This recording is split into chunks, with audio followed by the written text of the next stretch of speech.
ఒక్కసారి కొమ్మూరి గోల్డ్ కి కాల్ చేయండి. తాకట్లో ఉన్న మీ బంగారాన్ని విడిపించి మార్కెట్ ప్రైస్ కి వాళ్ళు కొనుక్కుని మిగతా డబ్బులు మీకు ఇచ్చేస్తారు.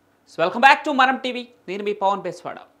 ఈరోజు చట్టాలు ఎంత కఠినతరం చేసినా కానీ దేశంలో ఆడవాళ్లపై అఘాయిత్యాలు మాత్రం ఆగటలేదు. ఎక్కడో ఒక చోట రోజు ఏదో ఒక అఘాయిత్యం జరుగుతూనే ఉంది.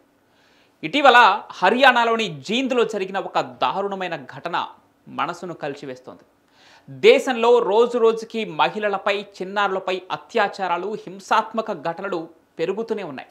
నేషనల్ క్రైమ్ రికార్డ్ బ్యూరో గణాంకాల ప్రకారం రోజు సగటున 100కి పైగా కేసులు నమోదవుతున్నాయంటే ఆశ్చర్యం కాదు. ఈ నేపథ్యంలో జీంద్లోని ఈ మురికివాడలో జరిగిన ఓ ఘటన మరోసారి సమాజంలోని క్రూరత్వాన్ని బయటపెట్టింది. ఓ మహిళ, ఆమె 5 ఏళ్ల చిన్నారిపై నలుగురు దుండగులు చేసిన ఈ దాడి గుండెల్ని పిండేస్తోంది. ఈ ఘటన పూర్తి వివరాలు ఇలా ఉన్నాయి. హర్యానా రాష్ట్రంలోని జీంద్ మురికివాడలో ఓ మహిళ తన భర్త, 4 పిల్లలతో నివసిస్తోంది. ఈ క్రమంలోనే మంగళవారం గుడిసెలో భర్త లేని సమయం చూసి స్నేహితులతో కలిసి అమిత్ వచ్చాడు. 3 పిల్లలతో కలిసి గుడిసెలో నిద్రపోతున్న బాధితురాలపై దాడి చేశారు. ఆ తర్వాత ఆమెతో పాటు 5 ఏళ్ల చిన్నారిని పక్కనే ఉన్న చెత్త కుప్ప వద్దకు తీసుకెళ్లారు. అక్కడ చిన్నారిని గొంతు నులిమి హత్య చేశారు. అనంతరం ఇక బాధితురాలపై 4 అత్యాచారానికి పాల్పడ్డారు. అయితే ఆ తర్వాత అపస్మారక స్థితిలో ఉన్న మహిళను అక్కడే వదిలేసి పారిపోయారు ఆ దుండగులు.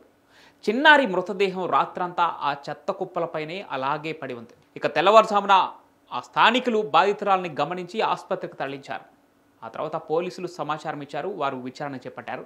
అయితే ఇక మరుసటి రోజు స్పృహలోకి వచ్చిన బాధితురాలు జరిగిన ఈ దారుణాన్నంతా పోలీసులకు వివరించింది. ఈ మేరకు పోలీసులు వారిపై కేసు నమోదు చేసి దర్యాప్తు చేపట్టారు. అయితే నిందితుల్లో అమిత్ అనే వ్యక్తితో పాటు మరొక 3 మైనర్లు కూడా ఉన్నట్లు పోలీసులు గుర్తించారు. చిన్నారిపై కూడా అత్యాచారం చేసినట్లు అనుమానిస్తున్నామని పోస్టుమార్టం పరీక్షకు తరలించారు పోలీసులు. పోస్టుమార్టం రిపోర్ట్ వచ్చిన తర్వాత కానీ నిజాలు వెల్లడిస్తామని పోలీసులు వెల్లడించారు. అయితే 15 రోజుల క్రితం బాధితురాలి భర్తకు పక్కనే స్థానికంగా అక్కడే ఉండే అమిత్ అనే వ్యక్తితో పాటు అతడి స్నేహితులతో ఒక చిన్న గొడవేదో జరిగింది. ఆ తర్వాత ఆమె భర్త తలకు తీవ్ర గాయం కావడంతో పోలీసులకు ఫిర్యాదు చేశారు ఈ కుటుంబ సభ్యులు. అప్పటి నుంచి అమిత్తో పాటుగా అతడి స్నేహితులు బాధితురాలు కుటుంబంపై కక్ష పెంచుకునే ఈ దారుణానికి ఒడిగట్టారని పోలీసుల విచారణలో తేలింది. ప్రస్తుతానికి నిందితులు పరారీలో ఉన్నట్లు పోలీసులు గుర్తించారు. ఇక వారి కోసం పోలీసులు ముమ్మరంగా గాలిస్తున్నారు.